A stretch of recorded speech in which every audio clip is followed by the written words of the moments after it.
This is Apple's cheapest brand new iPad at only $300, and I bought it because I think most people are wasting their money buying the wrong iPad. Because on paper, this thing looks very basic. And I say that as someone who already owns the latest iPad Pro. So in this video, I'll show you what exactly Apple has cut from this iPad and whether any of it matters in real use. So let's unbox it. And just like you expected, this is the 11th generation iPad with the A16 chip, and the base configuration at only 126 gigabytes. So let's dive in. This box is very typical Apple, very minimalist, and I like it. It's also very thin. And let's dive in. This is the iPad, of course, and let's see what else we get in the box. We get some paperwork, and of course, no Apple stickers, and a USB-C cable. That's it. Nothing else. Nada. Because this is Apple after all.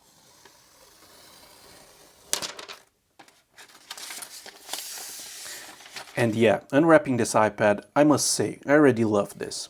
It does feel very solid. It's actually thinner than I expected, although it's definitely not as thin as the iPad Pro. But if you're getting this, you're probably coming from an older iPad, something like the 8th generation or something, and yeah, this will definitely feel like a huge step up when it comes to design. And if you're wondering why I picked up the blue color, well, it was the cheapest one available. It was actually $20 cheaper than the other colors. So if we're getting a cheap iPad, then we might as well make it as cheap as possible, right? But yeah, honestly, I really do like this new flat design. It has 4 speaker grills on the bottom and on the top, but actually only 2 of them are speakers. The only 2 are just, I don't know, placeholders, or doesn't make any sense. So let me just quickly set this up, clean my desk, and we'll take a look at it. So I just set this up, and honestly, I'm loving this thing already. The design is very modern, as I said, and I also have the latest iPad Pro here too. Let me just show you. And honestly, at a first glance, can you tell that this iPad is actually 3 times more expensive than this?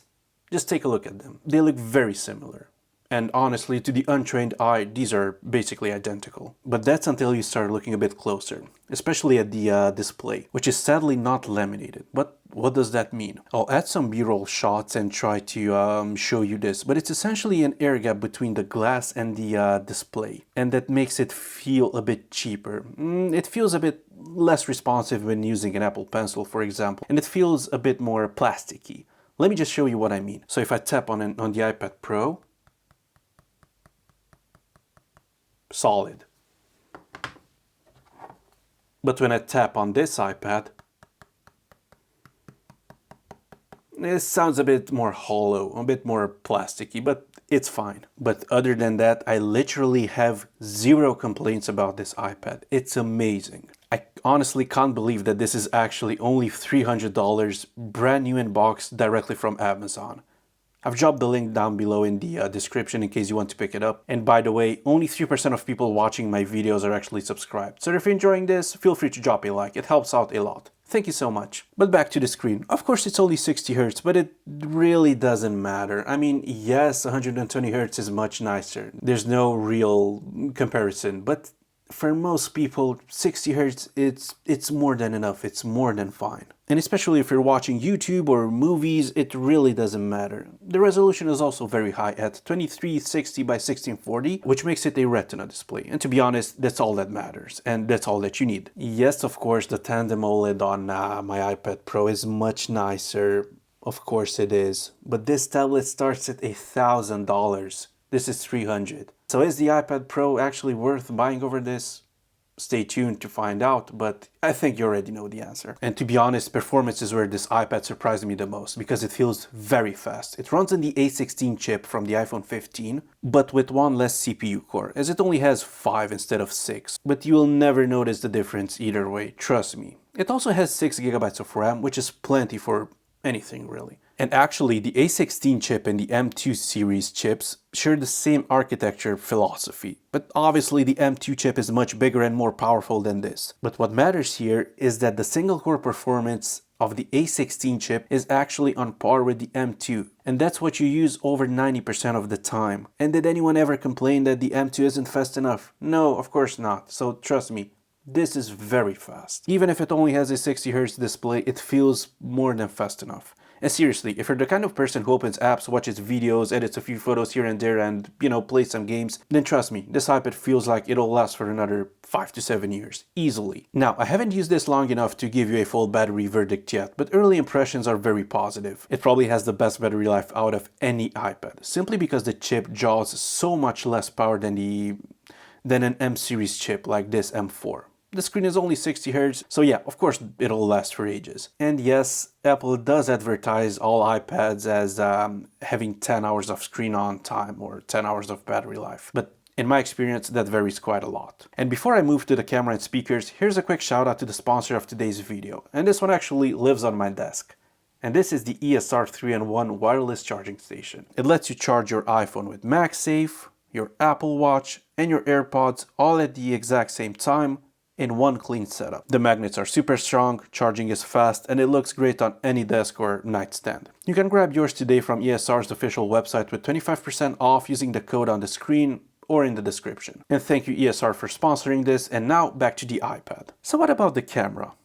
Yeah, we're not going to talk about it. Please don't be the guy who shoots photos out in the wild using their iPad. The selfie camera, on the other hand, is also very cool. It's actually a center stage camera that follows you automatically, so if you move out of the frame, it should automatically follow you. And what's cool is that it's actually placed on the correct side, so it's just over here. It used to be here, but now they moved it here. And by the way, this is my setup. An iPhone Air, DJI mic, and this is me. The speakers are also very good on this iPad. You actually only have 2 speakers, but that's completely fine. They actually shoot from up here and here, so when you hold it like this, you actually have stereo sound, and it's very cool. And compare that to an older iPad, which are likely to upgrade from, like the iPad 8th or 9th generation, which only had 2 speakers on this side. So when you were watching YouTube videos, the sound was a bit one-sided, which was a bit annoying, to be honest. So speakers, big upgrade, especially if you're coming from an older iPad. But the big question for today, should you pick this one up for around $300? And the answer is yes, of course, go for it. If you're on the market for a new iPad, then honestly, this is the only one that you need.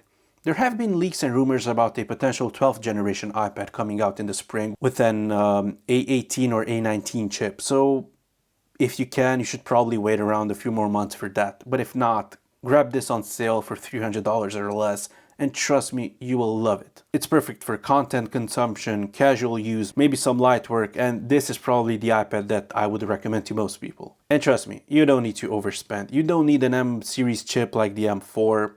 You don't need a tandem OLED. You want it, but you don't need it. Seriously.